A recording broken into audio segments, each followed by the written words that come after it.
So আজকের topic হচ্ছে বাংলাদেশের সংবিধান। তো ক্লাসের শুরুতে বলছিলাম যে সংবিধান টপিকটা কঠিন লাগা খুবই স্বাভাবিক, কারণ এই টপিকের উপরে অনেক বিশেষজ্ঞ আছে, অনেকভাবে ব্যাখ্যা করা যায়, তার মানে এটা কঠিন লাগা খুব স্বাভাবিক। তো আমরা চেষ্টা করবো আজকে এই টপিকটা খুব ইজিলি কীভাবে পড়ানো যায়।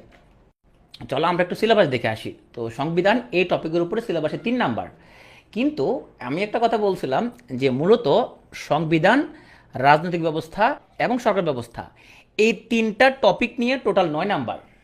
তো এখন কিভাবে রাজনৈতিক ব্যবস্থা, তোমার এখানের মধ্যে কিছু ব্যাপার থাকবে সংবিধানে, সরকার ব্যবস্থা নিয়ে কিছু ব্যাপার থাকবে সংবিধানে, তার মানে এই 3টা টপিক মূলত কোরিলেটেড। ওকে, তার মানে সংবিধান যদি ভালো করে আমরা পড়ি তা এই দুটো টপিকও অনেকাংশে আমাদের পড়া হয়ে যাবে। তো আমরা দুটো ক্লাস নিব সংবিধানের উপরে, আজকে প্রথম ক্লাস। তো সংবিধান থেকে সিলেবাসে যেটা আছে সেটা হচ্ছে প্রস্তাবনা, বৈশিষ্ট্য, তারপর মৌলিক অধিকার সহ রাষ্ট্র পরিচালনার মূলনীতি এবং সংশোধনী সমূহ। আজ আমরা সংবিধানের 3য় অনুচ্ছেদে মানে মৌলিক অধিকার পর্যন্ত পড়ব। তো আমরা একটু কোশ্চেনগুলো দেখে আসি। আমরা বলছিলাম তুমি যে কোনো টপিক পড়ার আগে সবসময় আগে দেখবা ওই টপিকের উপরে কী কী প্রশ্ন আসছে। এটা যদি দেখো তাহলে তোমার একটা আইডিয়া হয়ে যাবে যে এই টপিকের উপরে কী কী প্রশ্ন আসতে পারে। সো জিকে তুমি কতটুকু পড়বা তার চেয়ে গুরুত্বপূর্ণ হচ্ছে তুমি কী কী পড়বা না, সেই জন্য তোমাকে আগের প্রশ্নগুলো দেখতে হবে। তো 43 বিসিএসে দেখি আমরা হাতে লেখা সংবিধান কে লিখছে, নারী পুরুষের সমতা কোন অনুচ্ছেদে, আর্থিক বিবৃতির কথা কত নম্বর অনুচ্ছেদে আছে, সাংবিধানিক পদ নিয়ে একটা প্রশ্ন আছে, এটা অ্যাকচুয়ালি বিসিএস এর প্রশ্ন, বৈদেশিক নীতি কত নম্বর অনুচ্ছেদ, ত্রয়োদশ সংশোধনী, সামরিক শাসনকে বোঝাতে দিতে কোনো তফসিলের অপব্যবহার করা হয়। 3টা প্রশ্ন। 43-এ এখানেও 4টা প্রশ্ন ছিল। 40-এ দেখি আমরা এখানে 1টা 2টা 3টা 4টা 5টা প্রশ্ন এখানে আমাদের 40 থেকে আমরা দেখতে পাচ্ছি। যেখানে আবার সংবিধানের কোন অনুচ্ছেদে সরকার কোনো কমিশন গঠনের উল্লেখ আছে, এটা আবার আমাদের দুটো বেশি আছে। 39তম স্পেশাল ছিল, ওখানে যে প্রশ্ন ছিল মাত্র 20টা, কিন্তু সেখান থেকে 2টা প্রশ্ন আছে এখানে।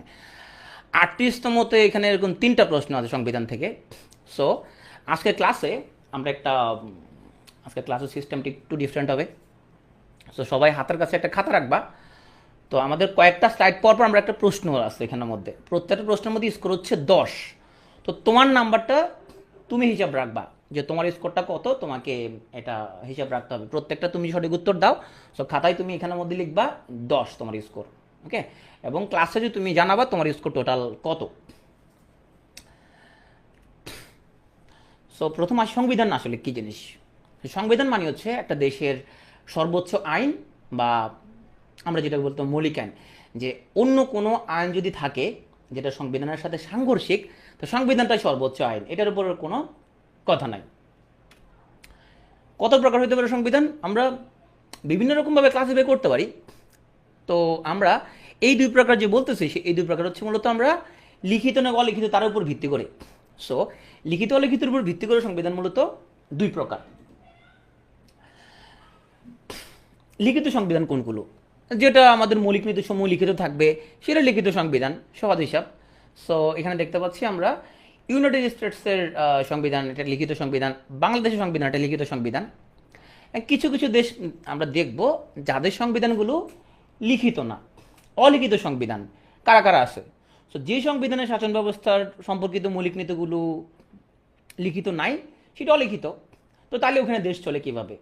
ওখানের মধ্যে মনে রাখতে হবে যে কোর্টে যে রায়গুলো দেয় সেগুলো আইনে পরিণত হয়ে যায়, এবং কিছু মৌলিক নীতিগুলো সেগুলো লিখিত নাই, কিন্তু সেগুলো অলিখিতভাবেই সেগুলো হচ্ছে রাষ্ট্র পরিচালনা মূলনীতি হিসেবে সেগুলো চলতে থাকবে। সো আমরা যদি পরিবর্তনের ভিত্তিতে যদি বলি তাও 2 প্রকার, সুপরিবর্তনীয় এবং দুষ্পরিবর্তনীয়। সুপরিবর্তনীয় মানে যেটা খুব ইজিলি পরিবর্তন করা যায়, আর দুষ্পরিবর্তনীয় হচ্ছে যেটা পরিবর্তন করার জন্য নির্দিষ্ট নিয়মকানুন লাগবে, এখানে ভোটাভুটি হইতে হবে, 2/3 ভোট লাগবে কোথাও কোথাও। সো এটা খুব কমপ্লেক্স একটা প্রসিডিউর। তো আমাদের সংবিধান একই সাথে লিখিত এবং দুষ্পরিবর্তনীয়। তো আমাদের সংবিধান যদি চেঞ্জ করতে হয় তাহলে সংসদ সদস্যদের 2/3 ভোটের মাধ্যমে এটা পরিবর্তন করা যাবে। কত নম্বর ধারা অনুযায়ী? 142 নম্বর ধারা অনুযায়ী। দুটো জিনিস মনে রাখতে হবে। তো আমাদের সংবিধান লেখার সময় আমি আগে প্রশ্ন করতাম, মনে মনে ভাবতাম যে সংবিধান এটা তো ওরা কেমনি লিখলো, এটা ডক্টর কামাল হোসেন নেতৃত্বে নাকি লেখা হয়ে গেছে। ও মাই গড, ওরা নিজেরা নিজেরা লিখছে এটা? আসলে ঘটনা ওরা নিজেরা নিজেরা লিখে না, এটা একটা জিনিসকে ওরা সামনে রাখছে, ওটার অনুসরণে লিখছে। যে নিয়মকানুনগুলো আগে থেকে ছিল সেটাকে কিছুটা সংশোধিত, পরিমার্জন, পরিবর্ধন করে এটাকে লেখা হয়েছে। তো দুটো দেশের সংবিধান আমাদের এখানে ফলো করা হয়েছে, একটা হচ্ছে ভারত, একটা হলো যুক্তরাজ্য। এই দুটো দেশের সংবিধানকে ফলো করে আমাদের সংবিধানটা লেখা হয়েছে। যদি বলা হয় পৃথিবীর সবচেয়ে বড় সংবিধান কোনটা, পৃথিবীর সবচেয়ে বড় সংবিধান হচ্ছে ভারতের সংবিধান। দেশটাও বড়, হ্যাঁ, সংবিধানটাও বড়। সবচেয়ে ছোট সংবিধান যদি বলা হয় তাহলে কোনটা হবে? এটা তো অবশ্য স্কোর নাই, কোনটা ইউজ করা যাচ্ছে আমি সামনে বলবো কোনটা ইউজ করা আছে। ওকে, সো নিশাদ বলছে ইউকে, এটা ইউকের পতাকা।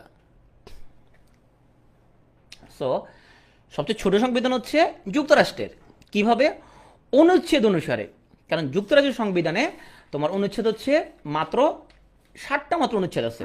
সো এরকম ছোট সংবিধান আরেকটা আছে তোমার ভুটানের সংবিধান, ওদের এখানে মাত্র তাও 60টা মাত্র আছে ভুটানে। সো ভুটান এবং যুক্তরাষ্ট্র যৌথভাবে সবচেয়ে ছোট সংবিধান।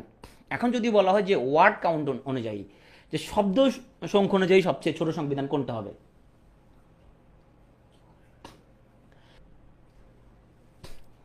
ওকে, এটা হচ্ছে মোনাকো। তো মোনাকো সংবিধানে মাত্র 3814টা ওয়ার্ড আছে। আচ্ছা, এইটাও হচ্ছে আমাদের স্কোরে কাউন্ট হবে। তুমি এখন স্কোর যোগ করা দরকার না, আমি বলবো কোনটা কোনটা তোমার স্কোরে আসবে। এখন আসো আমরা সংবিধান রচনার একটা ইতিহাসে যাই। তো দেখো, তোমার বঙ্গবন্ধু বাংলাদেশে কখন আসলো? স্বাধীন বাংলাদেশে 10 জানুয়ারি আসলো, তাই না?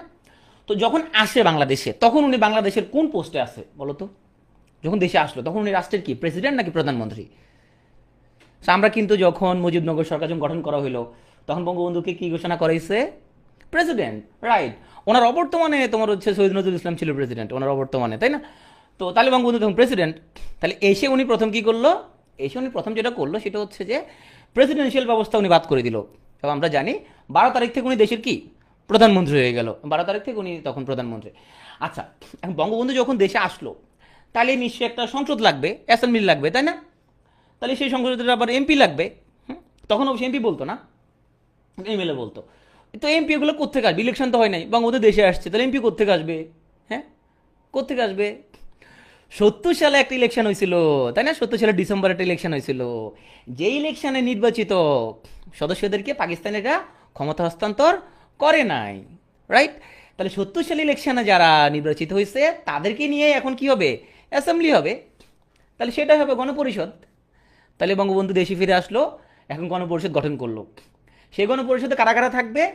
আমরা জানি যে 70 ইলেকশনে তখন জাতীয় পরিষদেরও ইলেকশন হয়েছে আর প্রাদেশিক পরিষদের ইলেকশন হয়েছে। প্রাদেশিক পরিষদে সদস্য ছিল 300 আর জাতীয় পরিষদে ছিল 169। তাহলে কতজন হলো? 469 জন। এই 469 জন থেকে 66 জন আবার কেউ রাজাকারগিরি করছে, কে পাকিস্তানের পক্ষে চলে গেছে, কে পাকিস্তান চলে গেছে। হ্যাঁ, আমরা চাকমা রাজা ত্রিদীপ রায় উনি পাকিস্তানেই চলে গেছে, উনি মৃত্যু হয়েছে মনে হয় সেখানেই। তো এখন এরকম 66 জনের ওরা সদস্যপদ হারাইছে। তার বাকি থাকে কয়জন? তাহলে 169, 300, মোট 469, 66 জন সদস্যপদ হারাইছে। কজন থাকে বাকি? আর বাকি থাকে 403। তাইলে এই 403 জন নিয়ে পাকিস্তানের যারা তোমার আগে আমরা দেশ স্বাধীনতার আগে যে আমাদের গণপরিষদ ছিল সেখানে ওরা নির্বাচিত সদস্য ছিল। তো এখন এদেরকে নিয়ে আমরা স্বাধীন বাংলাদেশে গণপরিষদ গঠিত হইল। এখন গণপরিষদ গঠিত হয়েছে। আচ্ছা, একটা রাষ্ট্র পরিচালনার জন্য একটা অ্যাসেম্বলি লাগবে। ওকে, অ্যাসেম্বলি হইলো আমাদের, হ্যাঁ, গণপরিষদ হইলো জনগণের প্রতিনিধি হইলো। এখন রাষ্ট্র পরিচালনার জন্য তো নিয়ম কানুন লাগবে, তাই না? না, রাষ্ট্র কেমন চলবে? আইন কানুন তো লাগবে। সে আইন কানুনের নাম কি? সংবিধান। তাহলে বঙ্গবন্ধু কি এখন সংবিধান ছাড়া দেশ চালাবে? তাহলে বঙ্গবন্ধু 10 তারিখে দেশে আসছে। আসার পর উনি 11 তারিখ কি কইল? 11 তারিখ বলল যে হচ্ছে যে আমরা এখন অস্থায়ী সংবিধান আদেশ জারি করলো যে আমাদের নতুন সংবিধান রচনা হওয়া পর্যন্ত আমাদের অস্থায়ী সংবিধান দিয়ে আমাদের দেশ চলবে। অস্থায়ী সংবিধান আদেশ উনি জারি করলো। তার মানে আমরা যে এখন আমরা আস্তে আস্তে সংবিধান রচনার ফেজে আমরা চলে যাচ্ছি। তো চলো আমরা সংবিধান রচনার ফেজে আমরা চলে যাই। তো এখন প্রথম যে গণপরিষদ আদেশ জারি করেন রাষ্ট্রপতি আবু সাইদ চৌধুরী 23 মার্চ 72। কি হইল? এখন বসবে গণপরিষদের তোমার অধিবেশন বসবে, যেহেতু তোমার গণপরিষদ আদেশ জারি হয়ে গেছে, অধিবেশন বসলো। সে অধিবেশনে এখনও কিন্তু সংবিধান রচনার এখনও ডেট ঘোষণা করা হয় নাই। তো প্রথম স্পিকার হচ্ছে আব্দুল হামিদ। আর গণপরিষদের প্রথম যে অধিবেশন সেখানে সভাপতি ছিল আব্দুর রশিদ তর্ক বাগিস। তাহলে এখন অধিবেশন হচ্ছে। সেই অধিবেশনে ডেপুটি স্পিকার যে ছিল, যিনি পরবর্তীতে জাতীয় সংসদের প্রথম স্পিকার। একটা জিনিস আমি তোমাদেরকে ইয়ে করি, দেখো প্রথম হচ্ছে গণপরিষদ কাদেরকে নিয়ে গঠিত হয়েছে? ওই যে পাকিস্তান পিরিয়ডে যারা তোমার নির্বাচিত হয়েছিল তাদেরকে নিয়ে। তো বঙ্গবন্ধু তো দেশে আসছে, দেশে আসার পরে তো ইলেকশন দিয়ে দেয় না সাথে সাথে, তাই না? দেশে আসার পরে কখন ইলেকশন হয়েছে? 73 সালে ইলেকশন হয়েছে। তো 73 সালে যে ইলেকশনটা হইলো সেখানে আবার নতুন করে আমরা তো গণপরিষদে ডাকতেছি না সেটাকে কি বললাম আমরা? জাতীয় সংসদ। তাহলে 73 সালে ইলেকশনে যে জাতীয় সংসদ হইলো সেখানে স্পিকার হচ্ছে কে? এই মোহাম্মদুল্লাহ, যিনি গণপরিষদের ডেপুটি স্পিকার। তাহলে কোনটা আগে ছিল, গণপরিষদ আগে না জাতীয় সংসদ আগে? গণপরিষদ আগে, রাইট? তাইলে এই গণপরিষদের প্রথম স্পিকার হচ্ছে আব্দুল হামিদ, আর ডেপুটি স্পিকার হচ্ছে কে? মোহাম্মদুল্লাহ। আর যদি প্রশ্ন আসে জাতীয় সংসদের প্রথম স্পিকার কে, তাহলে সেটা মোহাম্মদুল্লাহ। এবার কি ক্লিয়ার কিনা জিনিসটা? কনফিউশন লাগবে? আর যদি বলে গণপরিষদের প্রথম স্পিকারকে, তখন তুমি বলবে আব্দুল হামিদ। আর যদি বলে জাতীয় সংসদের প্রথম স্পিকারকে, সেটা হচ্ছে মোহাম্মদুল্লাহ। তুমি সিকুয়েন্সটা একটু মনে রাখবা যে বঙ্গবন্ধু দেশের আসার পর তাহলে ইলেকশন হয় নাই, তখন মেম্বার কারা ছিল? ওই আগে যারা ইলেক্টেড হয়েছিল তাদেরকে নিয়ে এখানের মধ্যে গণপরিষদ গঠিত হয়েছে। 73 সালে হয়েছে ইলেকশন, তো 73 ইলেকশনে জাতীয় সংসদ ফর্ম হয়েছে আবার। তাহলে চলো, তাহলে আমরা যদি প্রথম প্রশ্ন, গণপরিষদের সদস্য সংখ্যা কত ছিল? এই প্রশ্নে যারা সঠিক উত্তর দিবা তুমি তোমার নিজের খাতায় স্কুল লিখে রাখবা 10। তোমার খাতায় স্কুল লিখে রাখো 10। আজকে ক্লাসের শেষে তোমরা জানাবা তোমার টোটাল স্কোর তোমার কত, নিজে নিজে হিসাব রাখবা, আবার মিথ্যা কথা বলবা না। রোজা রমজানের দিন মিথ্যা কথা বলাটা ঠিক হবে না, এটা পাপ হবে, তাই না? ওকে, আশা করি কেউ পাপ কাজ করবা না। তো এখন আসো, অ্যাসেম্বলি বসলো, অধিবেশন বসলো এখন। তো এখন তো আমাদের একটা কমিটি করতে হবে, সংবিধান তো বানাইতে হবে, তাই না? ওকে, চলো কমিটি বানাই। এখন কমিটি বানানো হইলো কয় তারিখে? 10ই এপ্রিল কমিটিটা বানানো হইলো। কমিটির প্রধানকে? প্রধান হচ্ছে ডক্টর কামাল হোসেন। তো সেই কমিটিতে নারী সদস্য হচ্ছে বেগম রাজিয়া বানু। তাহলে কমিটি হয়ে গেল। তো কমিটি হওয়ার পর কমিটি কী করবো? ওরা কি লগে লগে বানাবে? মিটিং টিটিং করতে হবে, তাই না? এখন চলো ওরা মিটিং করবে। ওরা 17 এপ্রিল থেকে 3 অক্টোবর পর্যন্ত ওরা হচ্ছে অনেকগুলো মিটিং করছে। তো মিটিং করে শুধুমাত্র ওদের কথা বললে হবে নাকি? এখানে জনগণের কথা শুনতে হবে না? তো ওরা জনগণের মতামত আহ্বান করছে। জনগণ বলছে আপনারা কেমন সংবিধান চান, হ্যাঁ এটা আমাদেরকে জানান। হ্যাঁ, তো জনগণ মতামত দিছে। জনগণের মতামত থেকে 98টা সুপারিশ তারা গ্রহণ করছে। সো তো এখন তো জনগণের মতামত হলো, তাদের নিজস্ব মতামত ছিল, ভারত এবং যুক্তরাজ্যের সংবিধান থেকে তারা দেখছে কিছুটা। এখন একটু আমরা বিদেশি বিশেষজ্ঞ না হলে কেমন হয়, তাই না? আমরা নিজেরা তো এমনি বানাই ফেলতে পারবো না, একটু বিদেশি লোকজনের মতামত নেওয়া উচিত। তো ব্রিটিশ এমপি আই গাথরি ওনার নাম, উনি আবার আসছে এখানে বিশেষজ্ঞ প্যানেলে, যে উনি চিন্তা করছে যে ওদেরকে একটু হেল্প করি, যে আমাদের একটু ওদের দেশ সংবিধান অনুযায়ী যেটা আমরা বানাবো একটু হেল্প করি, যেহেতু আগে আমরা ওদের আন্ডারে ছিলাম। সো ওরা একটু হেল্প করতে আসছে, আই গাথরি সরি। তো এখন এই কমিটি 12 অক্টোবর খসড়া সংবিধান প্রদান করে। খসড়া মানে কি? রাফ। এই রাফ সংবিধানের উপরে কি হবে? আলাপ আলোচনা হবে। ওরা যেটা একটা বানা দিল তো সেটা গ্রহণ করা হবে না, কারণ এটা অ্যাসেম্বলিতে কি হইতে হবে? পাস হইতে হবে, জাতীয় সংসদে এটা পাস হইতে হবে। তাহলে ওরা খসড়া সংবিধান প্রণয়ন করছে 12 অক্টোবর। তো এখন 12 অক্টোবর খসড়া প্রণয়ন করলো, তো করলে তো এখন এটার উপর আলাপ আলোচনা হচ্ছে, সংবিধানে সংসদে আলোচনা হচ্ছে, মতামত হচ্ছে, হ্যাঁ তর্ক বিতর্ক হচ্ছে, হয়ে 4 নভেম্বর গিয়ে এটা সংসদে পাস হইল। গৃহীত হওয়া মানে পাস হয়েছে। আর কার্যকর কখন? আমাদের প্রথম যে আমরা 16 ডিসেম্বর 1971 স্বাধীন হই, ঠিক তার 1 বছর পরে আমরা যে বিজয় দিবস উদযাপন করতেছি, সেই বিজয় দিবসের দিন থেকে এটা কার্যকর হয়েছে। তো 16 ডিসেম্বর থেকে আগের কোনো আইন-কানুন চলবে না। 16 ডিসেম্বর থেকে বাংলাদেশের সংবিধান কার্যকর হয়। 3টা তারিখ কিন্তু আমাদেরকে মনে রাখতে হবে। তো এখন সংবিধান লেখার পরে এটার বাংলা ভাষার উপর পর্যালোচনার জন্য আমাদের একজন মানে বিশেষজ্ঞ লাগবে, তাই না? তো কারা কারা সেই বিশেষজ্ঞ ছিল? ডক্টর আনিসুজ্জামানকে আহ্বায়ক এবং সৈয়দ আলী হাসান এবং মজারুল ইসলামকে ভাষা বিশেষজ্ঞ নির্বাচন করা হইলো, যে ওরা হচ্ছে এখানের মধ্যে ভাষাগত এখানের মধ্যে কোনো ত্রুটি আছে কিনা, বা ভাষাগত সাউন্ড কিনা, মানুষের মধ্যে কোনো কনফিউশন ক্রিয়েট করবে কিনা, ওনারা এটা পর্যালোচনা করবে। যদি দেখেন না এর ভাষাটা একটু কনফিউজিং আছে, তখন ওনারা এটাকে ওরা মতামত দিবে যে এটা কীভাবে এডিটেট করা যায়। সো এখন আমরা আসি যে সংবিধান, তো আমাদের যেটা পাশ হচ্ছে অ্যাসেম্বলিতে, সো সেখানে সবাই কিন্তু আমাদের এটার পক্ষে ছিল না। একমাত্র ব্যক্তি সুরঞ্জিত সেনগুপ্ত, যিনি সংবিধানের বিলে বিরোধিতা করেছিলেন। সো ওনার নাম আমরা আরও এক জায়গায় মনে রাখতে হবে। এখন তাহলে আমরা দেখি যে মূল সংবিধানে কতজন স্বাক্ষর করেন। সো মোট স্বাক্ষর করে, উনি মুখ ব্যারস করে বসে আছে, রাইট, উনি একটু বিরস প্রথমে ইয়া করে আছে। সো 399 জন মূল সংবিধানে স্বাক্ষর করে। তুমি কেউ 403 জন ছিল, সো তার বাকিরা স্বাক্ষর করে না এখানের মধ্যে, তাহলে বাকি 4 জন স্বাক্ষর করে না। তার মধ্যে একজন হচ্ছে সুরেন্দ্র সেনগুপ্ত। তো আসো, হাতে লাগা সংবিধানে স্বাক্ষর করে নাই আমাদের, যেহেতু উনি মোটামুটি বিখ্যাত, সো ওনার নামটাই পরীক্ষা আসতে পারে বা তোমাকে আস করতে পারে। সংবিধান এমন একটা টপিক যেটা কিন্তু তোমার প্রিলি, রিটেন, ভাইবা সব জায়গায় তোমাকে আস করা হবে। সংবিধানের উপরে তোমার ভালো দখল প্রতিষ্ঠা না করে তুমি বিসিএস ক্যাডার হবার চিন্তা করা একটা পাপ কার্য হবে। এটা এটা হচ্ছে একটা পাপ। তো এই পাপ আশা করি তোমরা কেউ করবা না। সো সর্বশেষ স্বাক্ষর করেন সদরুদ্দিন আহমেদ, উনি হচ্ছে সর্বশেষ স্বাক্ষর করেন। তখন আসো আমরা দেখি সংবিধানে হাতে লাগা সংবিধান কয়টা পাতা ছিল। তো এই প্রশ্নের উত্তরে কিন্তু অনেক জায়গায় অনেক রকম কনফিউশন। হ্যাঁ, একদম 99। তোমাদের কি মনে হয় দেখি, তোমরা দেখি কি কি জানো তোমরা একটু শুনি তো।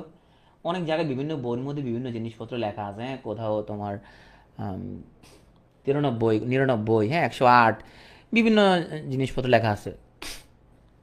নিশাত তাসনিম, হ্যাঁ ভালো প্রশ্ন। এখন বলছে কেন সাইন করে না। হ্যাঁ, উনি লেফটিস্ট ছিল, রাইট, যেহেতু উনি লেফটিস্ট ছিল সেই জন্য উনি সাইন করে নাই। হুম হুম। আচ্ছা, হাতে লেখা সংবিধান 93 পাতা ছিল সিগনেচার করা ছাড়া, আর স্বাক্ষর সহ সংবিধান ছিল 109 পৃষ্ঠা ছিল। আচ্ছা, এটা পাতা হবে না, ওটা পৃষ্ঠা হবে। এটা 93 পৃষ্ঠা। পৃষ্ঠা পাতা তো সেম কথা, তাই না?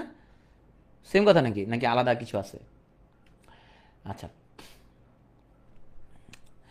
তাইলে আচ্ছা, এখন তোমাদেরকে ইচ্ছা করতেছে একটু দেখে আসি হাতে লেখা সংবিধান কেমন ছিল, দেখতে দেখতে ইচ্ছা করতেছে কার কার? এটা আমি অনেক কষ্ট করে খুঁজে খুঁজে বাই করছি, এটা জিনিসটা আমি খুঁজে বাই করছি। আচ্ছা, যদি যদি পৃষ্ঠা হয় তাহলে আগেরটা পৃষ্ঠা, 93 তাহলে পৃষ্ঠা হবে। হ্যাঁ হ্যাঁ, তাই একটু দেখি না, আমাদের অনেকের মনে একটা আশা জাগছে, আমরা দেখি একটু। সো দেখো, এই হচ্ছে আমাদের, দেখো এটা কি দিয়ে বাদাই করছে রে বলো তো? চামড়া দিয়ে বাদাই করা, তাই না? চামড়া দিয়ে সুন্দর করে বাদাই করছে। তারপর দেখো এই যে কত ডিজাইন নকশা আছে এখানের মধ্যে, অনেক সুন্দর নকশা, অলংকার, দেখো শাপলা। হ্যাঁ, দেখো কত সুন্দর করি, কি সুন্দর হাতের লেখা। ও মাই গড, এত সুন্দর বলে মানুষ হাতের লেখা হইতে পারে।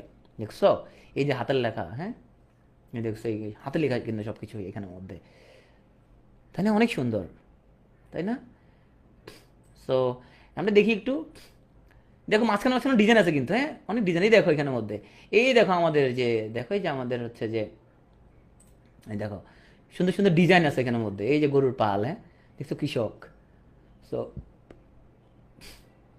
অনেক সুন্দর কিন্তু। তারপর দেখো তোমার আমরা শেষে যা দেখি একটু, কত কয় পৃষ্ঠা? 109 পৃষ্ঠা। হ্যাঁ, কি লেখা? অঙ্গসজ্জা হাশেম খান। হ্যাঁ, লিপিকার কি লেখা? লিপিকার লেখা AK আব্দুর রৌফ। আচ্ছা, তত্ত্বাবধান হচ্ছে জয়নুল আবেদিন। চামড়ার কাজ কার নাম লেখা আছে? সৈয়দ শাহ আবু শফি। চামড়ার কাজ লেখা। মুদ্রণ করছে কে? বাংলাদেশ সরকারি মুদ্রণালয়। হ্যাঁ, নকশি কাঁথা মুদ্রণটা করছে কি? Eastern regal industries limited. হ্যাঁ, তারপরে দেখো অঙ্গসজ্জা হাসেম খান লিপিকার, তো বলছে এটা। হ্যাঁ, অঙ্কনের মধ্যে আরো কারা কারা কারা সহযোগিতা করছে দেখো। তারপর তোমার হচ্ছে যে জনাবুল ইসলাম, সমরজিৎ রায়চৌধুরী এবং আবুল বারাক আলভি। হ্যাঁ, অত্যন্ত তোমার, তাহলে ওরা কি ভাগ্যবান, তাই না? ওনাদের নাম কিন্তু আজীবন বাংলাদেশ রাষ্ট্রের যতদিন থাকবে ওনাদের নাম কিন্তু এখানে লেখা থাকবে, তাই না? ওনাদের নাম কিন্তু কখনোই মুছবে না। বাংলাদেশ রাষ্ট্র যতদিন থাকবে ওনাদের নাম কিন্তু ততদিন থেকে যাবে। তাহলে এরকম 109 পৃষ্ঠা ছিল। আচ্ছা, কোথাও কোথাও 108 পৃষ্ঠা কেন লিখছে? এখানে লিখছে এই জন্য, এই এখানে এরপরে তো আর, এটা তো লাস্ট পেজ, সেই জন্য তোমার কোথাও কোথাও 109 লিখছে, কোথাও 108 লিখছে। তো এগুলো নিয়ে তোমরা কোনো তর্ক করিও না, সবই কারেক্ট। 108 বললো কারেক্ট, 109 বললো কারেক্ট। পরীক্ষা আসলেও কখনো 108 109 এরকম ডাবল অপশন দিবে না। হ্যাঁ, কারণ পিএসসি জানে এটা নিয়ে যে তোমার কনফিউশন আছে, কারণ পুরো সবগুলো পাতা দিলে 109 আর লাস্ট পাতা বাদ দিলে 108, এগুলো পিএসসি ভালোভাবে জানে, এগুলো নিয়ে তর্ক কিছু নাই। তাহলে দেখো এখানে কত লেখা আছে? 93 পৃষ্ঠা লেখা আছে, তাই না? তো 93 পৃষ্ঠা। অ্যানি দত্ত বলছে এখানে কোনো ভুল হয়নি। এখানে ভুল হইলো, নিশ্চয় ওনারা আরেকবার শুরু করছে। হ্যাঁ, নিশ্চয় খুব কেয়ারফুলি এটা লিখছে। সবার আগে কে সাইন করছে বলো তো? সবার আগে কাজ সাইন, সবার আগে এই দেখো, যদি এখানেও দেখো অনেক সময় তোমাকে আজ করতে পারে যে কে সাইন করতে সবার আগে। সো বঙ্গবন্ধু শেখ মুজিবুর রহমান সবার আগে সাইন করছে। দেখো তোমার মোহাম্মদুল্লাহ, সৈয়দ নজরুল ইসলাম, ফণি মজুমদার, হ্যাঁ দেখো ওনারা সবার আগে সাইন করছে। ওকে, সো এটা আজকে আমি হুট করে খুঁজতে খুঁজতে যাই পাইলাম। এটা প্রথমে আমি নিজের খুব কিউরিওসিটি ছিল দেখি কেমন, কারণ এটা তো তোমার জাদুঘরে রক্ষিত আছে, আমি কখনো দেখি নাই এরকম। সো টোটাল 109 পৃষ্ঠা। এখন আসো, হস্তলিখিত সংবিধানের মূল লেখককে, তাহলে এই প্রশ্নের আনসার কি দেবা? মূল লেখককে এটা এবার আসছিল তাই না, আব্দুর রৌফ। ওকে, এটা তো এখন এগুলোতে নাম্বার নাই, এগুলো 10 নম্বর যোগ করার দরকার নাই, বলে দিব কোনটাতে তুমি 10 নম্বর যোগ করবা। এখন সংবিধান দিবস কত তারিখ? দিবস হচ্ছে 4 নভেম্বর। এদিন কি হয়? পাস হয় সংবিধানটা, এদিন পাস হয়। ওকে, আর কার্যকর হচ্ছে 16 ডিসেম্বর থেকে। ওকে, সো তাহলে দেখো আমরা যে দেখে আসলাম ওই বই শেষ পাতায় ওনাদের নাম ছিল তাই না, যে শিল্পাচার্য জয়নুল আবেদিন কি করছে, ওনাদেরকে তত্ত্বাবধান করছে তাই না। হ্যাঁ, গৃহীতই পাস, বাট কার্যকর হচ্ছে 16 ডিসেম্বর থেকে। সহযোগী ছিল কি, ওনার সহযোগী ছিল শিল্পী হাশেম খান, উনি মেন অলঙ্করণটা করছে। হ্যাঁ, হাশেম খান, তারপরে জনাবুল ইসলাম, সমরজিৎ রায় চৌধুরী এবং আবুল বারাক আলভি, ওনারা কিন্তু অলঙ্করণ সাজসজ্জাগুলোর সাথে ওনারা জড়িত ছিল, বাট ওনাদেরকে তোমার লুক আফটার করছে শিল্পাচার্য জয়নুল আবেদিন। এ হচ্ছে হাতে লেখা সংবিধান। এই মুক্তিযুদ্ধ জাদুঘরে এটা তোমার গৃহীত, তোমার সংরক্ষিত আছে। চামড়ার কাজ করেন কে? ওই যে আমরা শেষ পাতার নাম দেখছিলাম,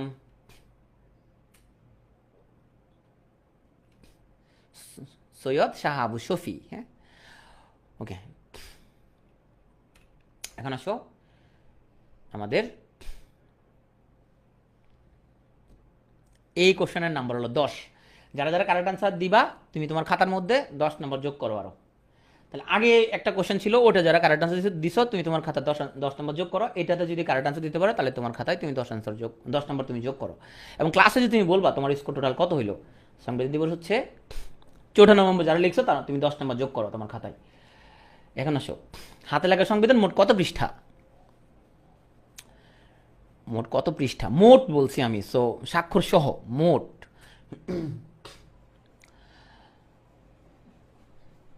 ওকে, সো যারা মোট 109 পৃষ্ঠা বলছো তুমি তোমার খাতায় 10 নম্বর যোগ করো।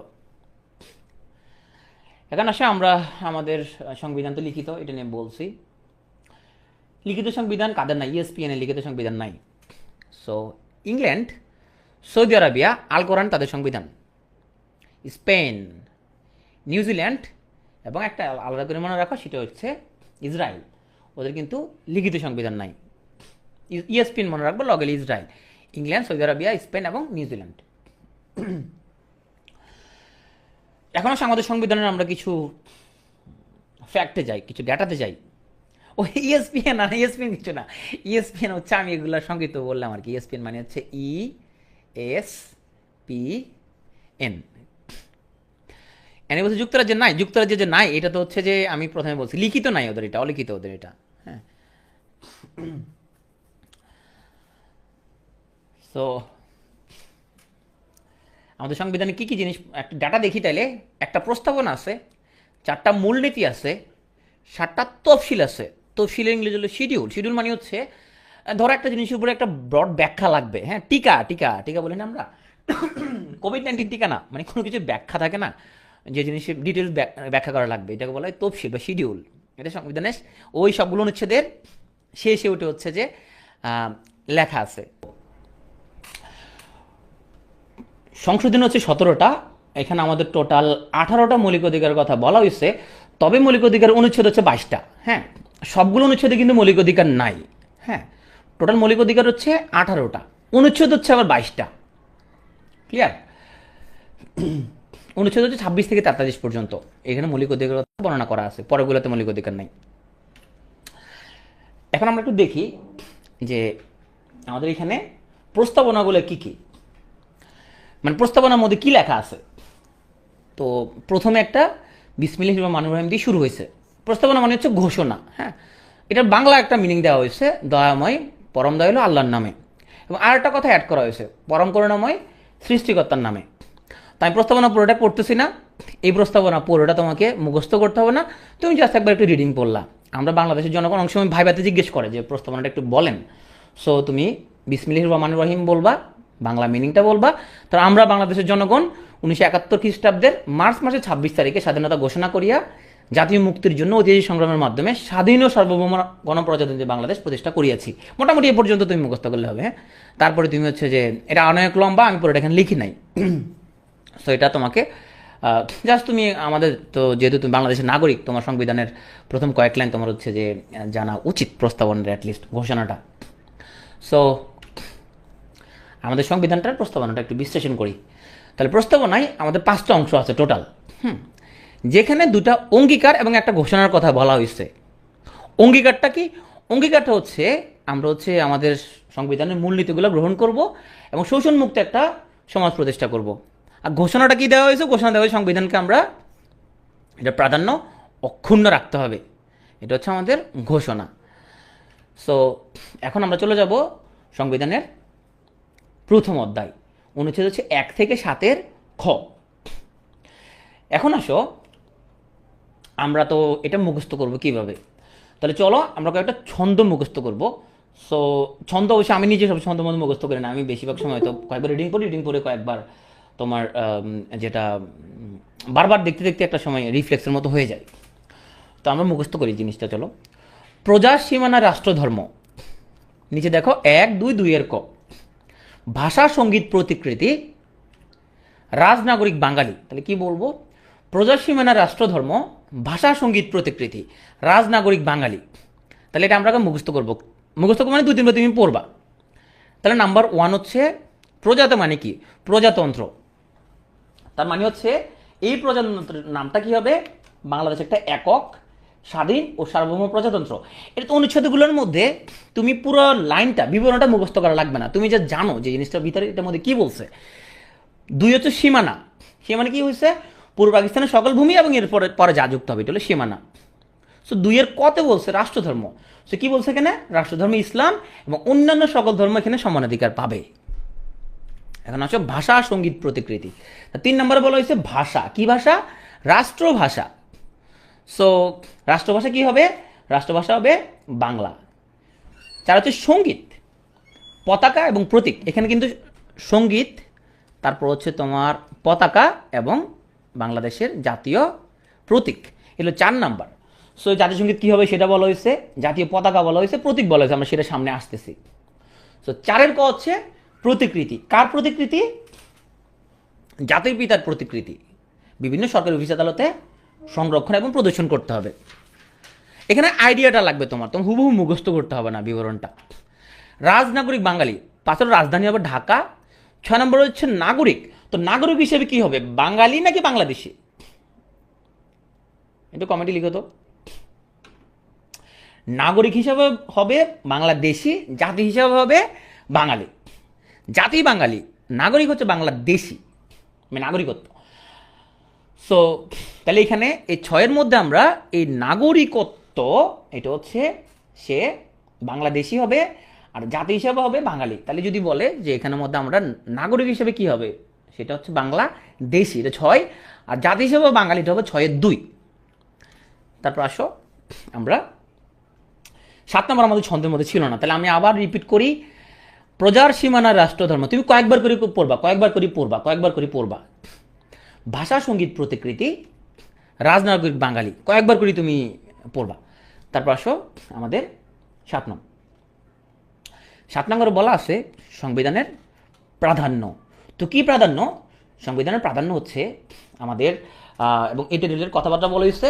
সো প্রজাতন্ত্রের সকল ক্ষমতার মালিক জনগণ এবং প্রজাতন্ত্রের সর্বোচ্চ আইন হবে কোনটা? সংবিধান। ওকে, এটা 7 নম্বর অনুচ্ছেদে বলা হয়েছে।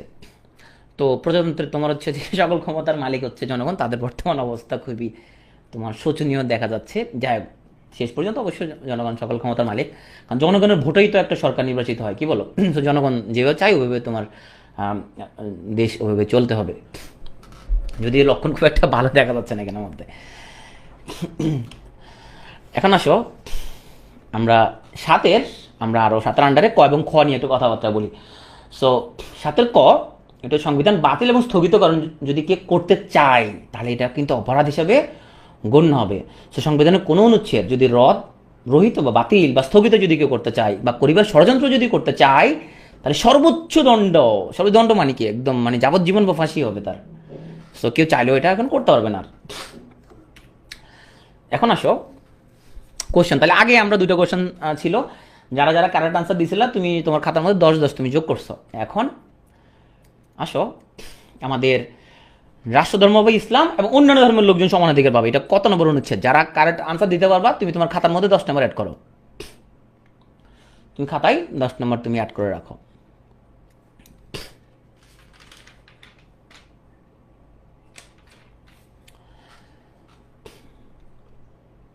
দুইয়ের ক যারা লিখছো, সো তুমি তোমার খাতায় তুমি হচ্ছে যে 10 অ্যাড করে, অনেকে 2A লিখছে, ওকে 2A লিখলাম, আমি সেটা কারেক্ট আনসার ধরলাম। তুমি খাতায় 10 নম্বর অ্যাড করো। এখন আসো জাতির, এটা জাতির পিতার প্রতিকৃতি হবে। সো জাতির পিতার প্রতিকৃতি, এটা কত নম্বর অনুচ্ছেদ? সবাই এটার কারেক্ট আনসার দাও।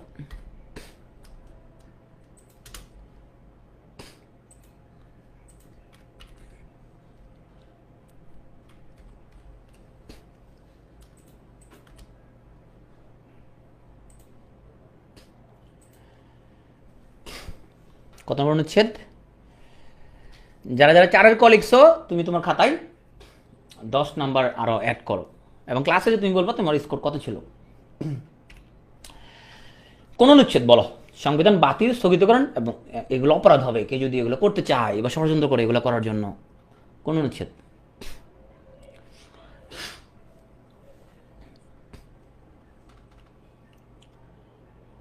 সো কে যদি সংবিধান বাতিল, স্থগিতকরণ এগুলো করতে চায় বা ষড়যন্ত্র করতে চায়, এটা হচ্ছে যারা শুধু 7 লিখছো তোমার হবে না, 7-এর ক যারা লিখছো তারা 10 নম্বর অ্যাড করো।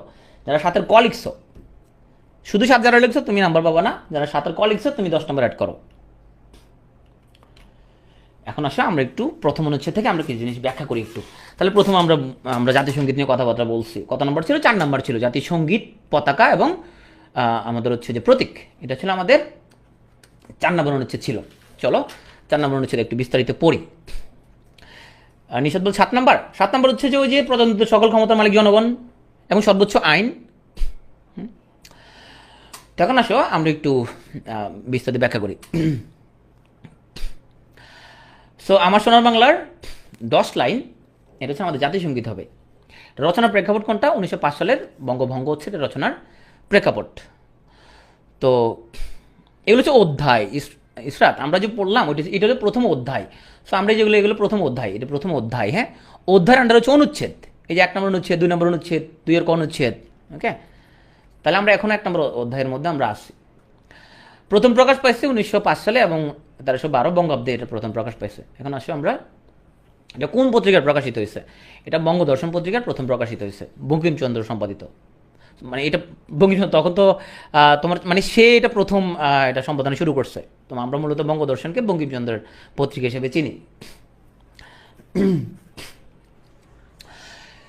সো জাতীয় সঙ্গীত হিসেবে ঘোষণা করা হয়েছে বাংলাদেশ স্বাধীন হওয়ার কিন্তু আগে, তার মানে 3রা মার্চ 71 সালে ঘোষণা করা হয়েছে যে বাংলাদেশ জাতীয় সঙ্গীত হিসেবে কিন্তু আমার সোনার বাংলা এটা ব্যবহার করা হবে।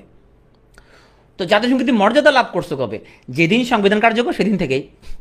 এখন মর্যাদা লাভ করার জন্য কি লাগবে? তোমার একটা স্বীকৃতি লাগবে, তাই না? বেসিক বিধি তোমার আরেকটা লিখছে। তো জাতীয় সঙ্গীতের মর্যাদা লাভ করার জন্য তোমার তো একটা স্বীকৃতি লাগবে। তো স্বীকৃতিটা কোনটা আসবে? যেদিন আইনটা পাশ হবে সেদিন। তো সংবিধান তোমার যেদিন কার্যকর হয়েছে, পাশ হয়ে তার আগে যেদিন কার্যকর হলো সংবিধান, সেদিন এসে মর্যাদাটা লাভ করলো। বুঝতে পারছো জিনিসটা? ধরো তোমার বিয়ের এঙ্গেজমেন্ট হলে তো ওই দিন বিয়ে কার্যকর হয় না, কি বলো? এঙ্গেজমেন্ট হইলে তো আংটি টাংটি পড়াই, ওই দিন বাস এঙ্গেজমেন্ট হয়েছে। তো এঙ্গেজমেন্ট হওয়ার পরে কি হইতো? সেটা কার্যকর হওয়ার জন্য আবার তোমার হচ্ছে যে ওই কবুল বলা লাগে, কাবিন টাবিন করা লাগে, তাই না? বিয়ে রেজিস্ট্রেশন করতে হয়, আর অনেকগুলো প্রসিডিউর আছে। সো মানে এঙ্গেজমেন্ট করা হয়েছে আর কি, ঘোষণা দেওয়া হয়েছে 3রা মার্চ 71 সালে। এটা কার্যকর করছে তোমার হচ্ছে যে আমাদের যেদিন থেকে সংবিধান অ্যাক্টিভেট হলে সেদিন থেকে। এখন আসো আমাদের রাষ্ট্রীয় অনুষ্ঠানে বাজানো হয় প্রথম 4 লাইন, পুরোটা কিন্তু বাজানো হয় না। আর আমার সোনার বাংলা একটা গান, এই গানটার টোটাল লাইন সংখ্যা হচ্ছে 25। এই 25-এর মধ্যে 10টা লাইনকে জাতীয় সঙ্গীত ঘোষণা করা হয়েছে, যে 10 লাইন কিন্তু অনুষ্ঠানে বাজানো হয় না, 4 লাইন বাজানো হয়। এখন আসো আমাদের আমার সোনার বাংলা রবীন্দ্রনাথ ঠাকুরের যে কাব্যগ্রন্থের অন্তর্ভুক্ত সেটার নাম হচ্ছে গীত বিতান। এই কাব্যগ্রন্থের অন্তর্ভুক্ত। যদিও বঙ্কিমচন্দ্রের যে একটা পত্রিকা বঙ্গদর্শন, সেই পত্রিকায় এটা প্রথম প্রকাশিত হয়, পরে এই কাব্যগ্রন্থে অন্তর্ভুক্ত হয়। আর জাতিসংগীতের সুর যে গানের অনুকরণে, সেটা হচ্ছে গগনর কারার আমি কোথায় পাবো তারে, একটা বাউল গান, এই গানের অনুকরণে পরে 1972 সালে তোমার সমর দাস এটাকে আবার নতুন করে সুর দেয়, মিউজিক কম্পোজিশন করে। জাতিসংগীতের ইংরেজি অনুবাদ যিনি করেন তার নাম সৈয়দ আলী আহসান, উনি জাতিসংগীতের ইংরেজি অনুবাদ করেন। এখন আসো আমার সোনার বাংলা গানে লাইন সংখ্যা কত। যারা কারেন্ট আনসার দিতে পারবা তোমার খাতায় তুমি 10 নম্বর অ্যাড করবা।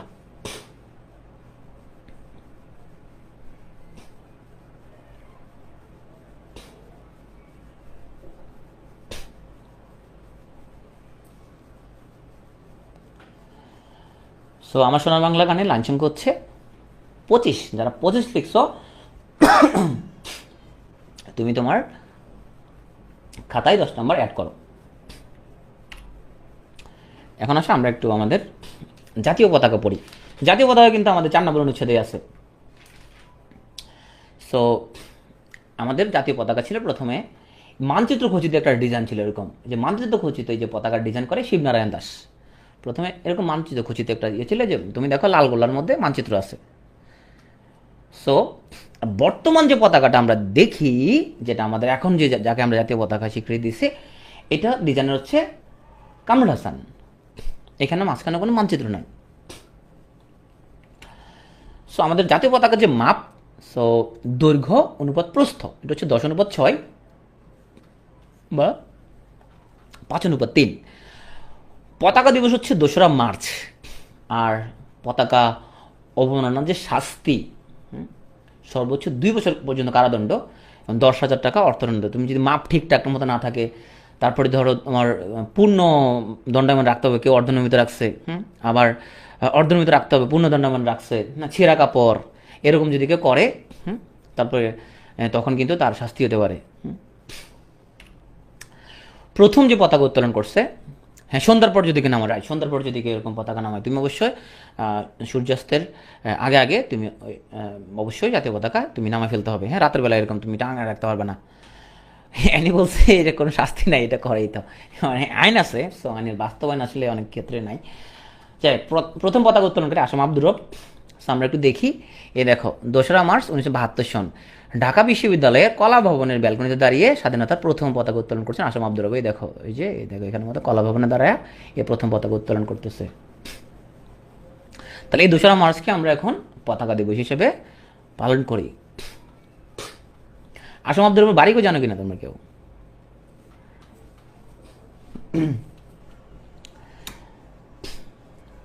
এটা 71 সালে 2রা মার্চ। হ্যাঁ 71 সালে 2রা মার্চ।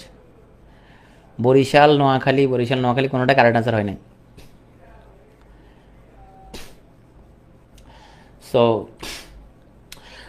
বঙ্গবন্ধু শেখ মুজিবুর রহমান উনি কখন জাতীয় পতাকা উত্তোলন করেন? ওনার নিজ হাতে। হ্যাঁ সো বঙ্গবন্ধু শেখ মুজিবুর রহমান সর্বপ্রথম ওনার নিজ হাতে জাতীয় পতাকা উত্তোলন করেন 3রা মার্চ 1971 সালে। কোথায়? ধানমন্ডিতে ওনার নিজের বাসভবনে, দেখা যাচ্ছে ওনার নিজের বাসভবনে উনি জাতীয় পতাকা উত্তোলন করেন। তো আসলে এখন জাতীয় প্রতীক, এই যে দেখা জাতীয় প্রতীক আমাদের এখানের মধ্যে। সো এখানে কি দেখা যাচ্ছে? এখানের মধ্যে আমাদের একটা শাপলা, তার নিচে ঢেউ আছে কয়টা? সো 1 2 3 4 5টা এখানের মধ্যে ঢেউ দেখা যাচ্ছে। তারপর এখানের মধ্যে দুই পাশে কি দেখা যাচ্ছে? দুই পাশে দুটো ধানের শীষ দেখা যাচ্ছে। তারপর উপরে 1 2 3 পাট পাতা দেখা যাচ্ছে। এদিকে 2 2 4টা স্টার দেখা যাচ্ছে। এটা হচ্ছে আমাদের জাতীয় প্রতীক। এই প্রতীকের ডিজাইনার হচ্ছে কামরুল হাসান। তো কি মিন করে? সো একটা শাপলা, 2টা ধানের শীষ, 3টা পাট পাতা এবং 4টা তারকা সংবলিত, এটা আমার জাতীয় প্রতীক। সো ঢেউয়ের সংখ্যা মনে রাখতে হবে। আর ঢেউয়ের সংখ্যা আচ্ছা মনে রাখতে হবে না, যাও এটা বাদ দাও। আমি লিখলাম আর কি এখানে, মানে জিনিসটা একটু বিশ্লেষণ করে লিখলাম আর কি। তো ঢেউয়ের সংখ্যা বলতে মনে রাখতে হবে কিনা। না এখন এটা কেন, কারণ এটা তো একটা সিস্টেম থাকবে। এটা তুমি যে একদম 7টা ঢেউ দিলে এখানের মধ্যে, কে বলে আমি এখানে 8টা ঢেউ দিব, তাহলে তো এটা কোনো নিয়মকানুন থাকবে না যে এটা আমাদের প্রতীক। কে বলে আমি এখানে দিয়ে অনেক ঢেউ দিব, এখান দিয়ে এখানে অনেকগুলো দিব, তাই তো হবে না। তো তুমি আন্দাজি মতো তাহলে যদি একটা নির্দিষ্ট না করা না থাকে, কেউ কেউ আমি স্টার আরও বাড়াই দিই, এখানে আরেকটা দিই, এখানে একটা দিলাম, এখানে আরেকটা দিলাম, যে যার যার মতো করে তোমার এখানে এটা বানাবে, সেজন্য এখানে এটা করে দেওয়া হয়েছে। ওকে, সো 4টা তারকা নির্দেশ করে মূলত আমাদের সংবিধানে 4টা মূলনীতি। তো এই প্রতীকটা ব্যবহার করে কারা? এই প্রতীকটা ব্যবহার করে রাষ্ট্রপতি এবং প্রধানমন্ত্রী। সো ধানের শীষে ধান গুনতে হবে, ধানের শীষে সাদিয়ার বাড়ি কোনো নোয়াখালীর আশেপাশে হতে পারে, তাই না? নোয়াখালীর আশেপাশে মনে হচ্ছে আমার, যাক নোয়াখালীর আশেপাশে না হলে তোমার হলের লোকজন থাকতে পারে নোয়াখালীর। আচ্ছা, মনোগ্রাম মানে কি? মনোগ্রাম মানে সিল, এই যে সিল দেওয়া হয়, সিল এটা বলে মনোগ্রাম। অনেকে আবার প্রতীক আর মনোগ্রামের মধ্যে কনফিউশন লাগায়, এটা হলো প্রতীক, সরি, এটা হচ্ছে মনোগ্রাম। মনোগ্রাম হচ্ছে এনে সাহা। সো আমরা যে সরকারি বিভিন্ন সিল দেখাও, এইটা দেখতে পাবা বিভিন্ন অফিস আদালতের এখানের মধ্যে এই মনোগ্রামটা থাকে। সো এই মনোগ্রামের মধ্যে কি দেখতে পাচ্ছি আমরা? এখানের মধ্যে গণপ্রজাতন্ত্রী বাংলাদেশ, নিচে হচ্ছে সরকার, এইদিকে হচ্ছে দুইটা দুইটা 4টা স্টার, মাঝখানে আমাদের হচ্ছে মানচিত্র। সো লাল রঙের বৃত্তের মাঝে সোনালী রঙের একটা মানচিত্র দেখা যাচ্ছে। বৃত্তের উপরে লেখা গণপ্রজাতন্ত্রী বাংলাদেশ, নিচে লেখা সরকার, দুই পাশে দুইটা করে মোট 4টা স্টার আছে। কোথায়? সরকারি অফিস, নথি, স্মারক, চিঠিপত্র এবং বিজ্ঞপ্তিতে। এখন আছে প্রথম অনুচ্ছেদে কিছু গুরুত্বপূর্ণ তথ্য আমরা একটু জানি। বঙ্গবন্ধু জাতির পিতা নাকি জাতির জনক? আচ্ছা, এখানে যে ছবিটি ইউজ করা হয়েছে, ছবির মধ্যে তোমরা যে বঙ্গবন্ধুকে দেখতে পাচ্ছ, এটা তুমি একটু জুম করে যদি দেখো তাহলে দেখতে পাবা এখানে আসলে বঙ্গবন্ধুর ফিগার দেখা যাচ্ছে। কিন্তু এটা মূলত আমার প্রথম যে কর্মসূচি ছিল বানিয়াচং স্বাস্থ্য কমপ্লেক্স, ওইখানে অসংখ্য ছোট ছোট ছোট ছোট ছবি দিয়ে এটা বানানো, এটা একটা মোজাইক ছবি। তো এটা জুম করে দেখবে যে ফুল দেখা যাচ্ছে, ওই যে এখানে আমরা বাগান করছিলাম, এই দেখো হাসপাতালের ছবি পুরোটা, এটা আমার প্রথম পোস্টিং ছিল এটা। তো সেটার মোজাইক ছবিগুলো দিয়ে বানানো, জুম করে দেখলে বুঝতে পারবে তুমি। আমাদের বিশেষ পিটিও গ্রুপে একটা পোস্ট আছে এটার, বঙ্গবন্ধু যত প্রথম, ওই পোস্টের মধ্যে আছে, জুম করে দেখতে হবে। আচ্ছা, সো দেখি তো কি বলো জনগণ একটু, বঙ্গবন্ধু কি জাতির পিতা নাকি জনক? দেখি তো। আচ্ছা, পিতা হলে 1 বলো, জনক হলে 2 বলো। পিতা হলে 1, জনক হলে 2। পিতা হইলে 1 বলো, জনক হইলে 2 বলো। দেখি তো আমাদের কে কি বলে।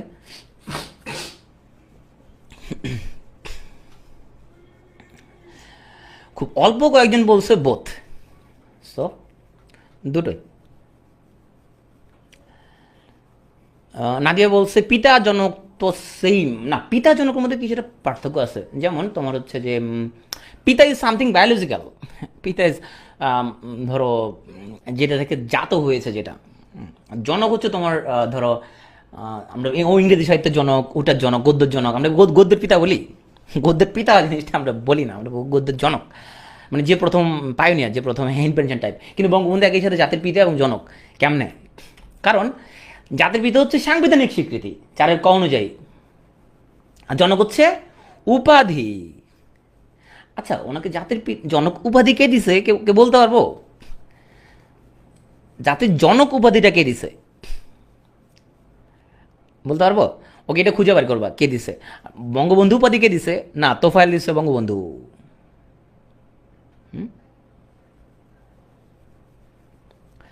ওকে, আমাদের মুক্তিযুদ্ধের উপরে পুরা হচ্ছে একটা ক্লাস বাকি আছে এখনো। আমরা হচ্ছে যে সেই ক্লাসে কিন্তু আলোচনা করবো। সো তোমাদের জন্য তোমরা এখন এটা চিন্তা ভাবনা করতে থাকো, বঙ্গবন্ধু কে বলছে আর জাতির জনক কে দিছে উপাধি, কয় তারিখে দিছে, এটা তোমরা খুঁজতে থাকো। এটা আমরা এটা ক্লিয়ার করবো মুক্তিযুদ্ধের ক্লাসে যখন যাবো সেখানে। অ্যাকচুয়ালি মুজিব কথাটা সংবিধানে কতবার আছে, কত স্থানে আছে? মুজিব কথাটা টোটাল হচ্ছে সংবিধানে 5টা জায়গায় আছে। এখন আসে আমরা এখন দ্বিতীয় অধ্যায়ে আসি। দ্বিতীয় অধ্যায়ের পরে আমাদের আজকে ক্লাসটা শেষ হয়ে যাবে। তো দ্বিতীয় অধ্যায়, তাহলে প্রথম অধ্যায় আমরা শেষ করলাম, এখন আসে দ্বিতীয় অধ্যায়। তো তুমি প্রথম আগে আমরা ছোটবেলায় যারা মক্তবে পড়তাম, তারা ঢুলু ঢুলু ঢুলু ঢুলু ঢুলু করে কী করতাম? আমরা আরবি পড়তাম। হ্যাঁ, ওইভাবে তুমি ঢুলু ঢুলু করে পড়তে থাকবা। মূলে জাতি সমাজ গণ, ধর্ম মালিক কৃষক মন, গ্রামীণ শিক্ষার জনগণ, পরিবেশের উন্নয়ন। হ্যাঁ, সো তুমি হচ্ছে এটা কয়েকবার রিডিং করবা। মূলে জাতি সমাজ গণ, ধর্ম মালিক কৃষক মন। মূলে জাতি সমাজগণ, ধর্ম মালিক কৃষক মন, গ্রামীণ শিক্ষার জনগণ, পরিবেশের উন্নয়ন। এইভাবে তুমি ছন্দে মিলা বাবার এটা পড়বা।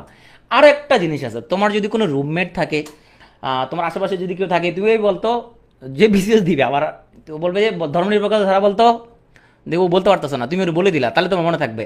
ও তোমার ওকে তুমি আমাকে একটা জিজ্ঞেস কর, হ্যাঁ, বলবা যে অনুচ্ছেদ তুই আমারটা জিজ্ঞেস করবি, আমি তোকে জিজ্ঞেস করবো।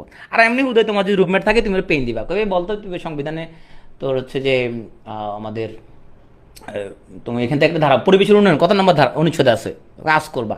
এই আজ করবা। আর একটা কাজ করবা, সেটা হলো তুমি কিছু স্লিপ প্যাড বানাবা, বানায়া লিখে রাখবা কোনটা কোন অনুচ্ছেদ, লগে লগে লগে হাঁটবা, বারবার দেখবা, এটা দেখবা মুখস্থ হয়ে যাবে। আচ্ছা, অ্যান্ড্রয়েড অ্যাপের মধ্যে একটা অ্যাপ আছে, সেটা হলো অ্যাঙ্কি অ্যাপ। সো অ্যাঙ্কি অ্যাপ যারা ইউজ করো, অ্যাঙ্কি অ্যাপের মধ্যে তুমি ফ্ল্যাশ কার্ড বানাতে পারো, যে প্রত্যেকটা তুমি হচ্ছে যে উপরে একটা তোমার ফ্ল্যাশ কার্ডের উপরে একটা লিখবা যে অনুচ্ছেদটা কত, আর উল্টো পাশে লিখবা অনুচ্ছেদে কি লিখছে, হ্যাঁ। সো তুমি কাগজের মধ্যে ফ্ল্যাশ কার্ড বানাতে পারো, অ্যাঙ্কি অ্যাপ ইউজ করতে পারো। এইভাবে যদি পড়ো অনেক বেশি মনে থাকবে। ওকে, সো হ্যাঁ, এভাবে পড়লে ইন্ডিভিজুয়াল মনে রাখতে অনেক টাইম লাগবে, বাট আমি নিজে এভাবে কখন মুখস্থ করে না, ছন্দ দিয়ে অনেকে পছন্দ করে, সেজন্য আমি নিয়ে আসছি। আমি নিজে সবসময় জিনিসটা কি আমি তোমার জেনেরিক মনে রাখার ট্রাই করছি, আমি নিজে কখনোই ছন্দ দিয়ে এখানে মুখস্থ করার ট্রাই করি নাই। তো মূলে মানে হচ্ছে আমাদের সংবিধানের কয়েকটা মূলনীতি আছে। কী কী মূলনীতি? জাতীয়তাবাদ, সমাজতন্ত্র, গণতন্ত্র এবং ধর্মনিরপেক্ষতা, এই চারটা হবে মূলনীতি। 9 নম্বর জাতিতে মানে কি? জাতীয়তাবাদ তার মানে বাঙালি জাতির ঐক্য সংহতি হইবে, বাঙালি জাতীয়তার ভিত্তি, বাঙালি জাতীয়তাবাদের ভিত্তি, এটা হচ্ছে 9। সমাজ মানে কি? তো সমাজ মানে হচ্ছে সমাজতন্ত্র ও শোষণ মুক্তি, ন্যায়ানুগ ও সাম্যবাদী সমাজ লাভ নিশ্চিত করা, এটা হচ্ছে 10 নম্বর। 11 নম্বর কি বলছে? গণ। সো গণত হলো গণতন্ত্র ও মানবাধিকার। শুনো, তুমি শুধু অনুচ্ছেদের নামটা মুখস্থ করবা, কিন্তু ভিতরের বিবরণটা মুখস্থ করার দরকার নাই। বিবরণটা তুমি একটু জাস্ট রিডিং পড়বা। তাহলে তোমাকে যদি বলা হয় যে প্রশাসনের সকল পর্যায়ে নির্বাচিত গণপ্রতিনিধিদের মাধ্যমে জনগণের কার্যকর অংশগ্রহণ নিশ্চিত হইবে, হ্যাঁ, তুমি বলো হ্যাঁ এইটা তো গণতন্ত্র, হ্যাঁ, তাহলে 11 নম্বর, হ্যাঁ, এইভাবে। তারপর 12 নম্বর তুমি শুধু মনে রাখবা ধর্মনিরপেক্ষতা ও ধর্মীয় স্বাধীনতা, এটা মনে রাখবা শুধুমাত্র, বিবরণটা মুখস্থ করা লাগবে না। তাই বুঝলে এখানে নিশ্চয়ই আমাদের ধর্মনিরপেক্ষতা নিয়ে কিছু কথাবার্তা বলছে, হ্যাঁ। সো এটাই করবে। তারপরে 13 নম্বর আসো মালিক, তার মানে মালিকানার নীতি, শুধু এটা মনে রাখো যে কয় ধরনের মালিকানার নীতি আছে এখানের মধ্যে, হ্যাঁ, রাষ্ট্রীয় মালিকানা, সমবায় মালিকানা, ব্যক্তিগত মালিকানা। 14 নম্বর মনে রাখবা শুধু কৃষক, সো কৃষক ও শ্রমিকের শোষণ মুক্তি। 15 নম্বর মনে রাখবা মৌলিক প্রয়োজনের ব্যবস্থা করবে রাষ্ট্র, এটা মনে রাখবা। 16 নম্বর মনে রাখবা শুধুমাত্র গ্রামীণ শব্দটা, গ্রামীণ উন্নয়ন ও কৃষি বিপ্লব। ওকে, তারপরে তুমি আসো 17 নম্বর, সেটা হলো অবৈতনিক ও বাধ্যতামূলক শিক্ষা। সো আসো তোমার হচ্ছে যে এখানের মধ্যে 18 নম্বর। আচ্ছা, 18 নম্বর হচ্ছে তোমার, এটা হচ্ছে জনস্বাস্থ্য এবং নৈতিকতা, মানে আমি এখানে ছন্দ মেলানোর জন্য জনগণ লিখছি, হ্যাঁ। সো এটা হচ্ছে জনস্বাস্থ্য ও নৈতিকতা। ওকে, 18 নাম্বার, শুধু এটা মনে রাখবা তুমি। 18 ক হচ্ছে পরিবেশের উন্নয়ন, সো এটা হচ্ছে পরিবেশ ও জীববৈচিত্র্য সংরক্ষণ ও উন্নয়ন। তো শুধুমাত্র ওই যে কিওয়ার্ডটা মনে রাখবো, এখানে কি আছে কিওয়ার্ড, তাহলে আমরা দেখি এখানে কি আছে। 8 নম্বরে বলছে রাষ্ট্র পরিচালনার মূলনীতি সমূহ। আমি ছন্দ সবসময় ডিসকারেজ করি, এরকম আমি পারি না এরকম, ভাই আমার একটু স্মরণশক্তি একটু কম, আমি একটু দুর্বল মেধার অধিকারী। আমি হলে আমার আশেপাশের লোকজন পেয়ে দেয়, বলতো রাষ্ট্র পরিচালনার মূলনীতি কি, ও তুই পারে না, এই বাট এটা পারাস না তুই, এটা 8 নাম্বার। ও আমার একটা জিজ্ঞেস করে, তো আমি এটা পারি না, ও আমার বলে দেয় আবার, হ্যাঁ। আফু হতে পারে ছিল ওর সাথে, আমি বিশেষ প্রস্তুতি ছিলাম একসাথে, তো আমি একজনকে জিজ্ঞেস করতাম সবসময়, যে আলোচনা করার কারণে মনে থাকে ভালো। তো গ্রুপ স্টাডি যারা করো, তুমি আরেকজনকে জিজ্ঞেস করবা। তো রাষ্ট্র পরিচালনার মূলনীতিগুলো কী কী আছে? জাতীয়তাবাদ, সমাজতন্ত্র, গণতন্ত্র এবং ধর্ম নিরপেক্ষতা। 11 নম্বর বলছে কি? গণতন্ত্র এবং মানবাধিকার। আমি শুধু গুরুত্বপূর্ণগুলো বলতেছি এখানে। তো 11 নম্বর তাহলে কি বলছে? যে প্রশাসনের সকল পর্যায়ে নির্বাচিত প্রতিনিধিদের মাধ্যমে জনগণের কার্যকর অংশগ্রহণ নিশ্চিত হইবে, হ্যাঁ। নির্বাচন ছাড়া আবার তোমার হচ্ছে যে কেউ আবার ইয়ে হয়, তো নির্বাচনটা আবার কখন করবে এটা বলা হয় নাই, রাতে নাকি দিনে এটা আবার বলা হয়নি, এখানের মধ্যে যে কোনো সময় এটা করা যায় আসলে। 12 নম্বর হচ্ছে ধর্মনিরপেক্ষতা ও ধর্মীয় স্বাধীনতা, এই টার্মটা মনে রাখবে তুমি এখানের মধ্যে। সো এটা ডিটেলসে যদি তুমি দেখো, ডিটেলস হচ্ছে এটা যে ধর্মনিরপেক্ষতা নীতি বাস্তবায়নের জন্য সব ধরনের সাম্প্রদায়িকতা বিলোপ করা হবে, রাষ্ট্রের দ্বারা কোনো ধর্মকে রাজনৈতিক মর্যাদা দান করা হবে না, রাজনৈতিক উদ্দেশ্যে ধর্মের অপব্যবহার বন্ধ করা হবে, কোনো বিশেষ ধর্ম পালনকারী ব্যক্তির প্রতি বৈষম্য বা তার উপর নির্যাতন নিপীড়ন বিলোপ করা হবে।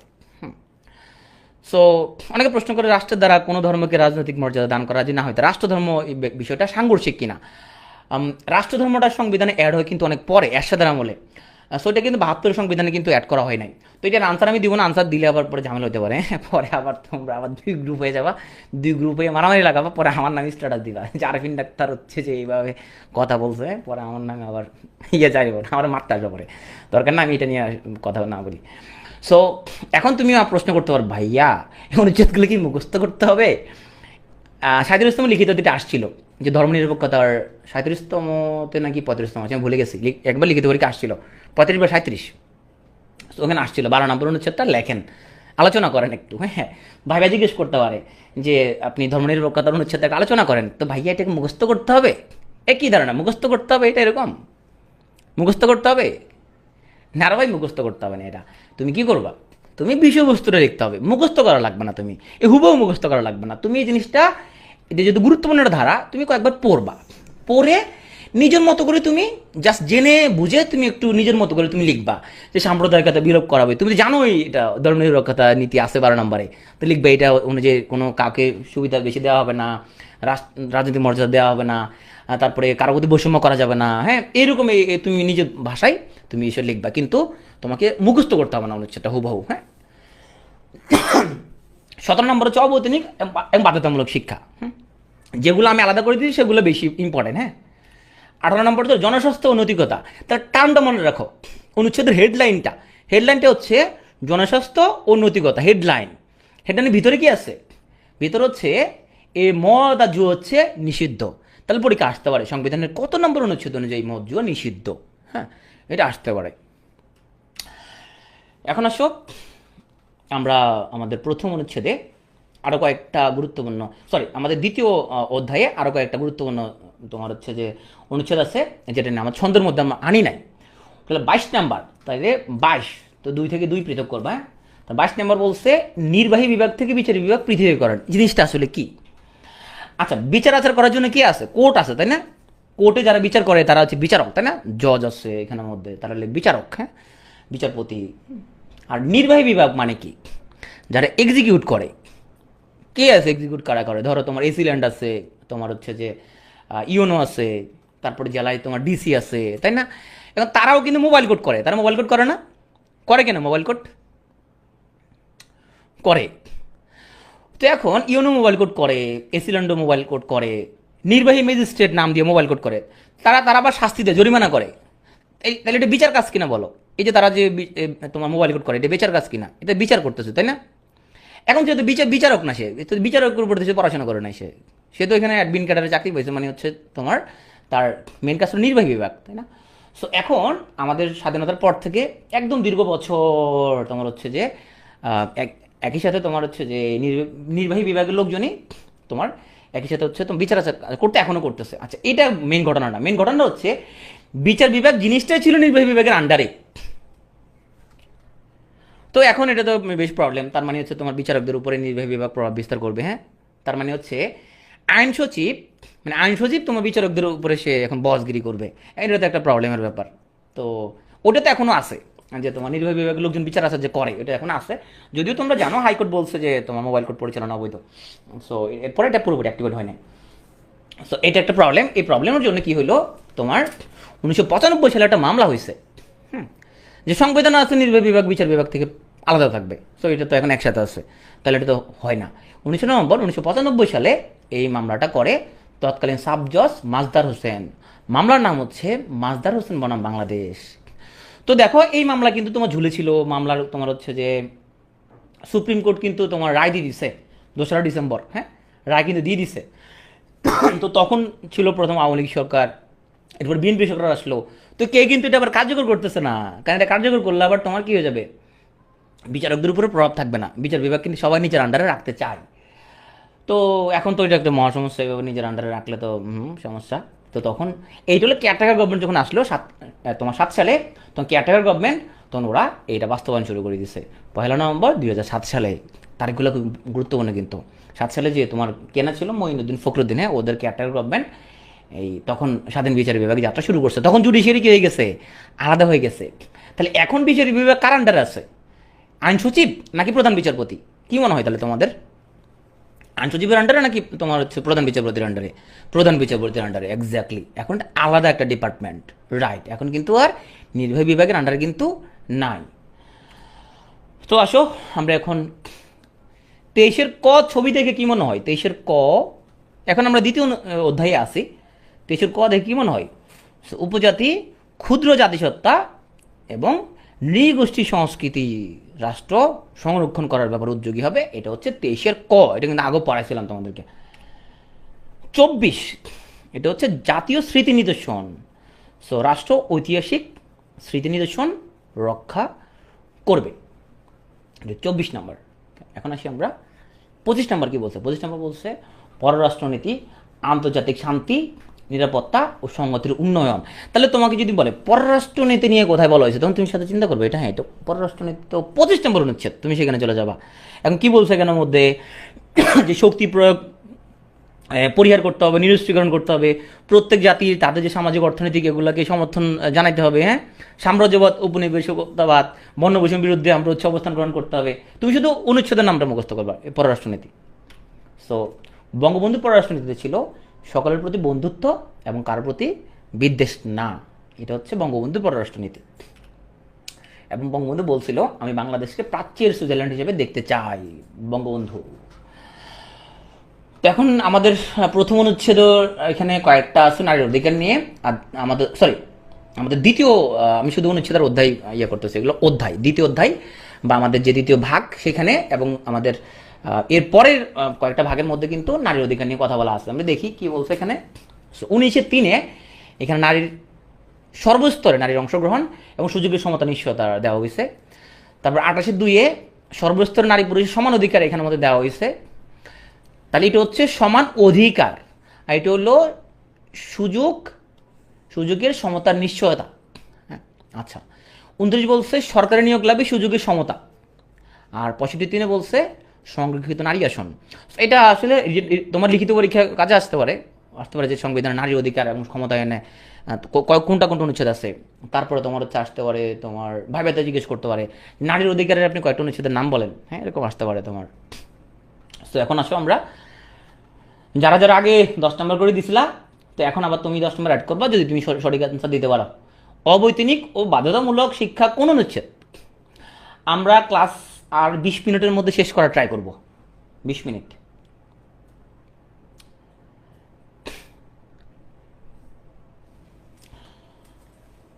যারা যারা 17 নাম্বার লিখছ তুমি তোমার খাতায় 10 নাম্বার অ্যাড করো। ধর্মনিরপেক্ষতার ব্যাখ্যা আছে কোন অনুচ্ছেদে?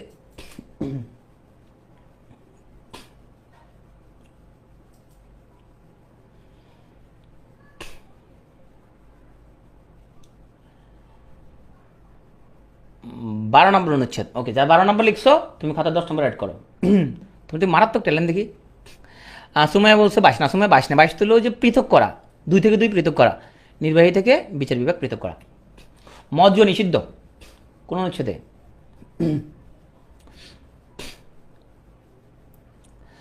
মদ্য নিষিদ্ধ হচ্ছে জনস্বাস্থ্য নৈতিকতা যে অনুচ্ছেদটা আছে 18 নম্বর সেখানে।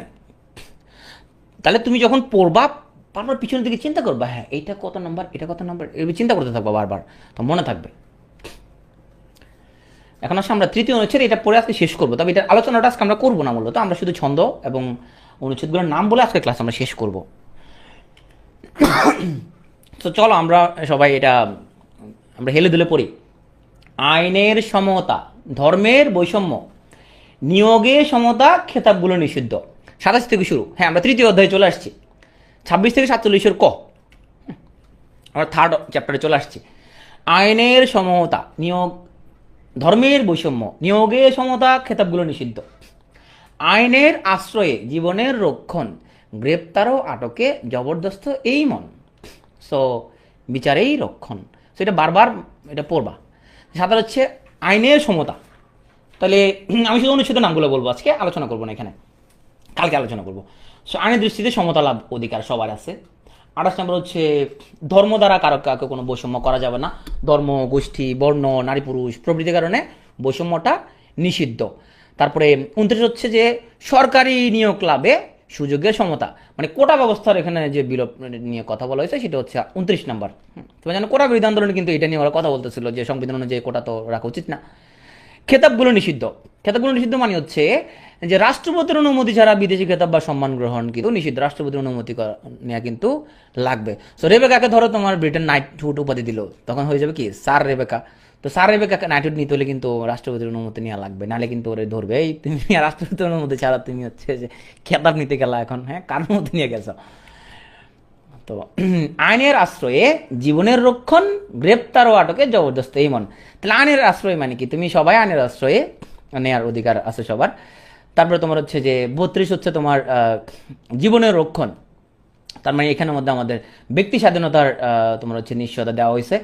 সো আমরা কালকে এগুলো তোমার বিস্তারিত আলোচনা করবো এখানের মধ্যে, যে কোন অনুচ্ছেদে তোমার হচ্ছে যে কি বলা হয়েছে এখানের মধ্যে। সো এই মৌলিক অধিকার ধারাটা কিন্তু খুব ইম্পর্টেন্ট।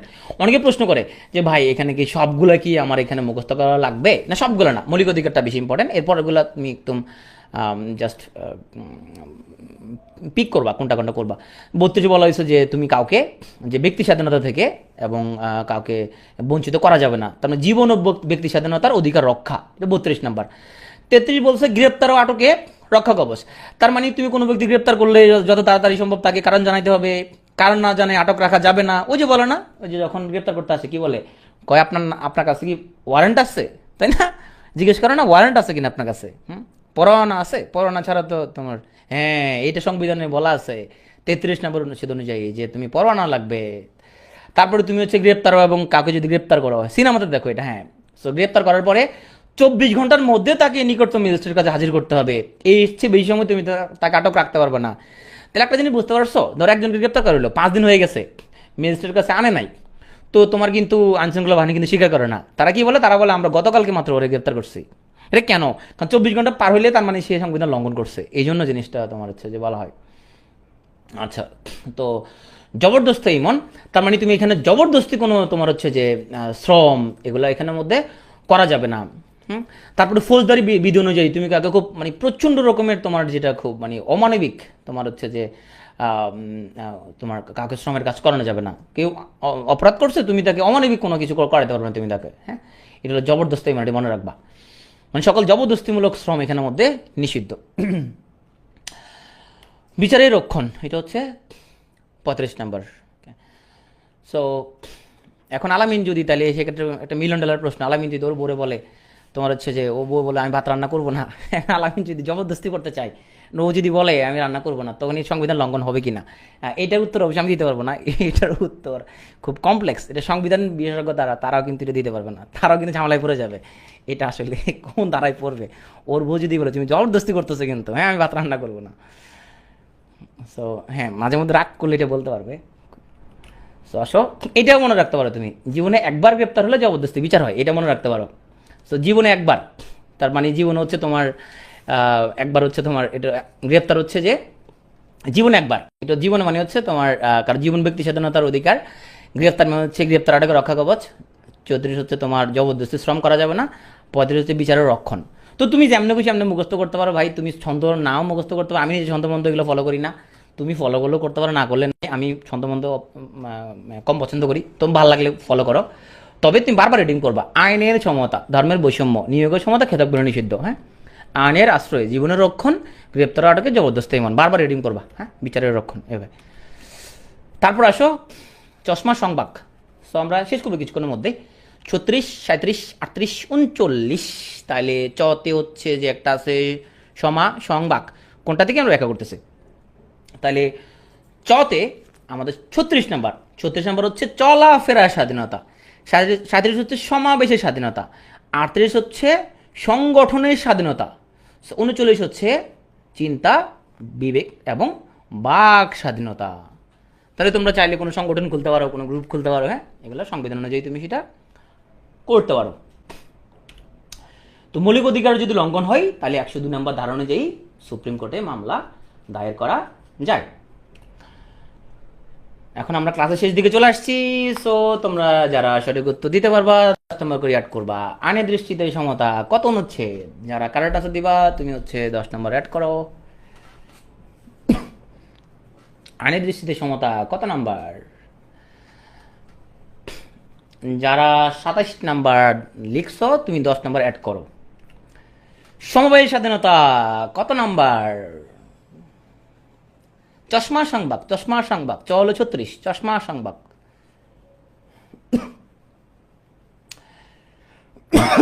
চশমা সংবাদ, চতে চলাফেরা, চশমা মনে রাখো। যারা যারা 37 জায়গায়ছো তোমরা হচ্ছে যে এখানে 10 নম্বর অ্যাড করো। বাক স্বাধীনতা কত নম্বর? কত নম্বর অনুচ্ছেদ? বাক স্বাধীনতা। চশমা সংবাদ এটা মনে রাখো। চতে চলাফেরা, ছতে সমাবেশ, 38 সংগঠন, তারপরে বাক। তাহলে বাক হচ্ছে 39। যার 39 জায়গা আছে তুমি 10 নম্বর অ্যাড করো খাতায়। So thank you. তোমরা কে কত পাইলা কমেন্টে লিখো। কে কত পাইলা কমেন্টে লিখো, একটু দেখি কে কত পাইলা। সো আমরা তৃতীয় ভাগ নিয়ে একটু কথা বলবো কালকে, এবং বাকি অনুচ্ছেদগুলো নিয়ে কালকে আমরা কথা বলবো। আশা করি তোমরা সবাই থাকবা। So best score